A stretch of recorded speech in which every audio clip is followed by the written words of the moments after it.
روزے پر جانے سے پہلے قرآن شریف کی ایک آیت کی روشنی میں اذا ناجیتم الرسول فقدموا بین یدی نجواکم صدقہ، کہ جب اللہ کے نبی صلی اللہ علیہ وسلم سے تم کوئی خاص اور پرائیویٹ بات کرنے جاؤ تو اس سے پہلے کوئی صدقہ دے دو۔ اس آیت پر سب سے پہلے عمل حضرت علی رضی اللہ عنہ نے کیا، اور اس پر عمل کرنا آج بھی مستحب ہے کہ روزے اقدس پر جانے سے پہلے ایک بڑا صدقہ دے کر جائے۔ حضرت شیخ رحمۃ اللہ علیہ کے حالات میں لکھا ہے کہ جب حضرت مدینہ منورہ روزے اقدس پر حاضری دینے کے لیے گئے تو جتنا مال تھا ان کے پاس وہ سب کچھ اللہ کی راہ میں صدقہ کر دیا۔ ہمیں تو دیکھنا پڑے گا کہ ابھی کھجور بھی لینی ہے، ابھی تو یہاں سے ہدیے بھی جمع کرنے ہیں، لیکن حضرت نے پورا مال اللہ کی راہ میں صدقہ کیا۔ یہ صدقہ کیوں کرنا ہے؟ اس صدقہ دینے کی حکمت کیا ہے؟ صدقہ بلاؤں کو ٹالتا ہے۔ حدیث پاک کی روشنی میں صدقہ بلاؤں اور مصیبتوں کو ٹالتا ہے۔ اللہ تعالیٰ نے قرآن شریف میں فرمایا ہے، روزے مبارکہ کے اوپر آیت لکھی ہوئی ہے، یا ایھا الذین آمنو،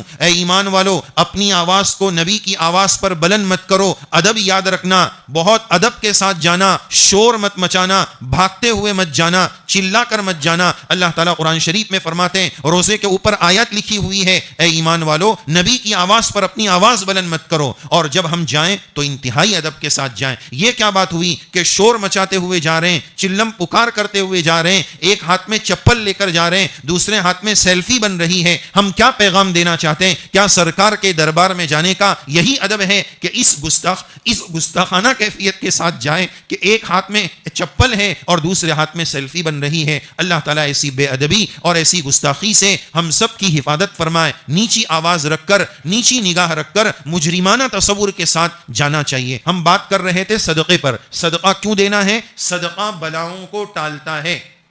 اللہ تعالیٰ نے اسی آیت میں فرمایا کہ اگر تم نے گستاخی کی، بے ادبی کی، نبی کی آواز پر اپنی آواز کو بلند کیا تو کیا ہوگا؟ سزا کیا ملے گی؟ اسی آیت میں اللہ تعالیٰ سزا بتا رہے ہیں، ان تحبط اعمالکم وانتم لا تشعرون۔ تم یہ جو حج کر کے آئے ہو نا، حج کا جو ثواب لے کر آئے ہو نا، اس گستاخی اور بے ادبی کی وجہ سے تمہارا عمل زیرو کر دوں گا، صفر کر دوں گا، تمہارا سب ثواب ختم ہو جائے گا، اور یہ اس طرح کروں گا کہ وانتم لا تشعرون، تم کو پتہ بھی نہیں چلے گا۔ پتہ چل گیا تو معافی مانگ لو گے، توبہ کر لو گے، پتہ نہیں چلے گا تو توبہ کی توفیق بھی نہیں ملے گی۔ صدقہ بلاؤں کو ٹالتا ہے، اور اس سے بڑی کوئی بلا اور اس سے بڑی کوئی مصیبت نہیں ہے کہ ہم روزے پر جائیں اور کوئی بے ادبی ہو جائے، کوئی گستاخی ہو جائے اور اس پر کوئی مصیبت آ جائے۔ اس مصیبت سے بچنے کے لیے، بے ادبی سے بچنے کے لیے پہلے صدقہ دے کر جانے کا اہتمام کریں۔